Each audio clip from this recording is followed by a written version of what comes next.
ओम शांति। कल्याणकारी परमात्मा शिव बाबांकर कल्याणकारी महावाक्य को धारण करी निज जीवन को हीरातुल्य स्वच्छ गढ़िवार पुरुषार्थ करुथिबा समस्त संगमयुगी श्रेष्ठ ब्राह्मण मानंकु अंतरर शुभेच्छा शुभ अभिनंदन सुप्रभात सुस्वागतम। थरे जणे राजा अस्त्रागार रे अस्त्र परीक्षा करुथिबा बेले तांकर काणी आंगुठी रे क्षत सृष्टि हैला। राजा तेणु समस्ते व्यस्त होई पड़िले, किंतु राजांकर प्रिय मंत्री राजांको आश्वासना देई कहिले, व्यस्त हंतु नाही, ईश्वर जहा करंती प्राणींको मंगल पाई, सबुथिरे कल्याण ही अछि। राजा भीषण क्रोधित होई गले एवं आदेश देले मंत्री को कारागार रे बंदी करि देबा पाई। मंत्री कारागार रे रहिले। किछि दिन परे थरे राजा शिकार उद्देश्य रे किछि सैन्य एवं पारिषदों को नहीं जंगल को गले। शिकार करुथिबा समय रे हठात बणुआ हाथी पल सेमानंको उपरे आक्रमण करिदेले।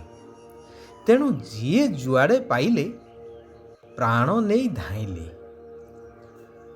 अंधार हेई आसिला, काहार काहा सहित साक्षात हेई पारिला नाही। राजा देखिले दूर रे किछि आलुओ जलिबार। राजा से आड़ को अग्रसर हेले विपद उपरे आहुरी विपद जेपरी माड़ी आसिला। जंगली लोक माने राजांकु धरि नेले तांको मुखियांको पाखकु एवं विचार हेला आसंता काली राजांकु बलि दिया जीव तांको कुल देवींको पाखरे। सकाळु मुखिया निर्देश देले राजांकु तनखी करिवा पाई। राजांकर आंगुठी रे क्षत थिबार देखि मुखियांकु जणई दिया गला। मुखिया निर्देश देले कि एही लोक बलि पाई उपयुक्त नुह, तेणु तांकु मुख्य रास्ता रे छाड़ी देई आस। सेया हेला एवं राजा नूतन जीवन पाई राजनगर रे पहुंची आग गले मंत्री को कारागार रे साक्षात करिवा पाई। मंत्री को मुक्त करी तांकु गलारे लगेइले एवं क्षमा मागिले। कहिले मंत्रीवर तुमे जहा कहूथिल सत, ईश्वर जहा करंती प्राणीर मंगल पाई। अजथारे मु तुमको कारागार रे बंदी करी रखिली। मंत्री पुनश्च स्मित हास्य हसी कहिले, ईश्वर जहा करंती प्राणीर मंगल पाई। राजा आश्चर्य होई पुणी पचारले, एथिरे पुणी कौन कल्याण रहिला?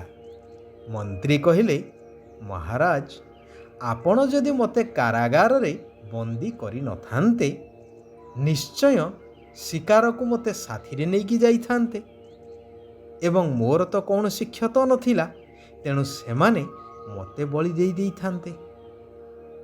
राजांकर संदेह दूर हैला। वर्तमान समय होउछि परिवर्तनर। कलिजुगर अंत एवं सत्य जुगर प्रारंभ, एहा ही हेउछि सर्वश्रेष्ठ समय, जेउ समय रे कि कल्याणकारी परमात्मा भगवान आसी समस्त मनुष्यात्मा मानंकु उद्धार करुछन्ति। सेथिपाई एहार नाम हेउछि कल्याणकारी पुरुषोत्तम संगम युग। जेपरी कुहा जाए कि उपयुक्त समय रे उपयुक्त कार्य कले ताहार फल आशातीत मिली थाए। एही संगम समय रे बाबा निजर स्नेही संतान मानक सम्मुख को आसुछन्ति एवं पिता, शिक्षक, ଆଉ ସଦ୍ଗୁରୁଙ୍କର ଅଭିନୟ ବର୍ତ୍ତମାନ ହିଁ ଭଗବାନଙ୍କର ଚାଲୁଅଛି। ଶିବ ବାବା କହୁଛନ୍ତି, ଏହା ସେହି କଲ୍ୟାଣକାରୀ ସମୟ ଯେତେବେଳେ କି ତୁମେମାନେ ଶିବ ବାବାଙ୍କର ଏହି ନିଆରା ମତ ଅର୍ଥାତ୍ ଶ୍ରୀମତ, ଯାହାକି ନର୍କକୁ ସ୍ୱର୍ଗ କରିବାର ବା ସମସ୍ତଙ୍କୁ ସଦ୍ଗତି ଦେବାର ମତ ଅଟେ, ସେହି ଶ୍ରୀମତକୁ ଜାଣୁଛ ଏବଂ ସେହି ଶ୍ରୀମତ ଅନୁସାରେ ଚାଲୁଛ। ତୁମେମାନେ ଏବେ ବାସ୍ତବରେ ସନ୍ନ୍ୟାସ କରୁଛ। ତୁମମାନଙ୍କର ସନ୍ନ୍ୟାସ ଶତପ୍ରଧାନ ସନ୍ନ୍ୟାସ ଅଟେ, ବେହଦର ସନ୍ନ୍ୟାସ ଅଟେ। କାରଣ ବୁଦ୍ଧି ଦ୍ୱାରା ତୁମେ ଏହି ପୁରୁଣା ଦୁନିଆକୁ ଭୁଲି ଯାଉଛ। ତୁମେ ଏହି ସନ୍ନ୍ୟାସ କରିବା ଦ୍ୱାରା କେବଳ ବାବା ଏବଂ ସମ୍ପତ୍ତିକୁ ମନେ ପକାଉଛ, ପବିତ୍ର ହେଉଛ ଏବଂ ନୀତି ନିୟମରେ ଚାଲୁଛ, ଯାହାଦ୍ୱାରା ତୁମେମାନେ ଦେବତା ହୋଇଯାଉଛ। ସାଧୁ ସନ୍ନ୍ୟାସୀମାନଙ୍କର ତ ହଦର ସନ୍ନ୍ୟାସ, ସେମାନଙ୍କର ବେହଦର ସନ୍ନ୍ୟାସ ନୁହେଁ। କାରଣ ସେମାନେ ଘରଦ୍ୱାର ପିଲାଛୁଆଙ୍କୁ ସିନା ଛାଡ଼ି ଯାଇଥାନ୍ତି, ହେଲେ ସେହି ଗୃହସ୍ଥୀଙ୍କ ଠାରୁ ତ ଭିକ୍ଷା କରି ଖାଇଥାନ୍ତି। ସାଧୁ ସନ୍ନ୍ୟାସୀମାନଙ୍କର ହଦର ସନ୍ନ୍ୟାସ। ତୁମେମାନେ ଈଶ୍ୱରୀୟ ପରିବାରର ଅଟ। ଈଶ୍ୱରୀୟ ପରିବାରର ନିୟମ ହେଉଛି ଭାଇ ଭାଇ ହୋଇ ରହିବା। ବ୍ରାହ୍ମଣ କୂଳର ନିୟମ ହେଉଛି ଭାଇ ଭଉଣୀ ହୋଇ ରହିବା।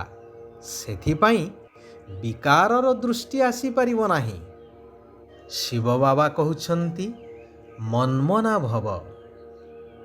ଦେହର ସବୁ ସମ୍ବନ୍ଧକୁ ଛାଡ଼ି ନିଜକୁ ଆତ୍ମା ନିଶ୍ଚୟ କର।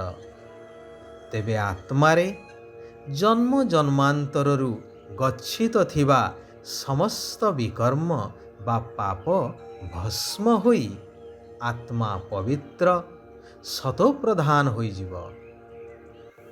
ମନୁଷ୍ୟ ତ ଦେବତାଙ୍କ ପାଖକୁ ଯାଇ ମହିମା ଗାନ କରୁଛନ୍ତି ଯେ ଆପଣ ସର୍ବଗୁଣ ସମ୍ପନ୍ନ, ମୁଁ ନୀଚ ପାପୀ। ନିଜକୁ ତ ଦେବତା ବୋଲି କହିପାରିବେ ନାହିଁ, ଯେହେତୁ ପତିତ। ସେଥିପାଇଁ ନିଜର ପ୍ରକୃତ ଧର୍ମ ଆଦି ସନାତନ ଦେବୀ ଦେବତା ଧର୍ମକୁ ଭୁଲି କହିଦେଉଛନ୍ତି ହିନ୍ଦୁ। ଏହା ବୁଝିବାର କଥା।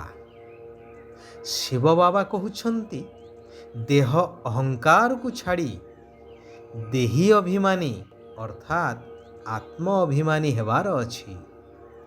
ଅଶରୀରୀ ହେବାର ଅଭ୍ୟାସ କରିବାର ଦରକାର। ଏହି ସୃଷ୍ଟି ନାଟକକୁ ଯଥାର୍ଥ ଭାବରେ ଜାଣି ପୁରୁଷାର୍ଥ କରିବାର ଅଛି। ଡ୍ରାମାରେ ଯଦି ଥିବ, ତେବେ ମୁଁ ପୁରୁଷାର୍ଥ କରିବି, ଏପରି ଚିନ୍ତା କରିବା ପୁରୁଷାର୍ଥହୀନର ଲକ୍ଷଣ ଅଟେ।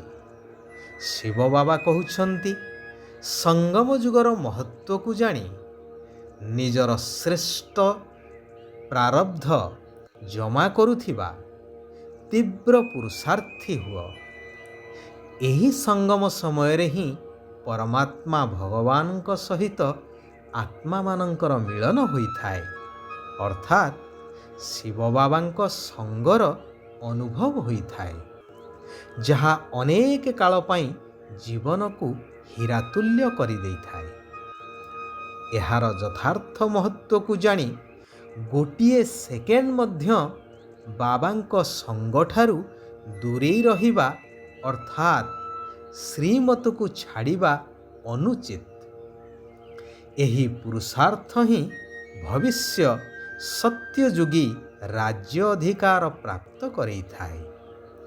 ସମସ୍ତଙ୍କୁ ସ୍ନେହ ଏବଂ ସହଯୋଗ ଦେବା ହିଁ ବିଶ୍ୱ ସେବାଧାରୀ ହେବା। ଆଚ୍ଛା, ଆଜି ପାଇଁ ଏଇଠାରେ ଆମେମାନେ ବିରାମ ନେବା।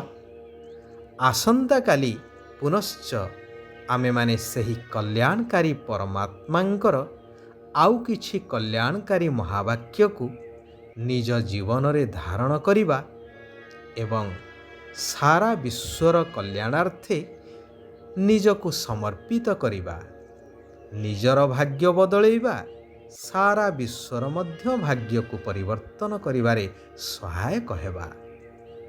ଓମ୍ ଶାନ୍ତି, ଓମ୍ ଶାନ୍ତି, ଓମ୍ ଶାନ୍ତି।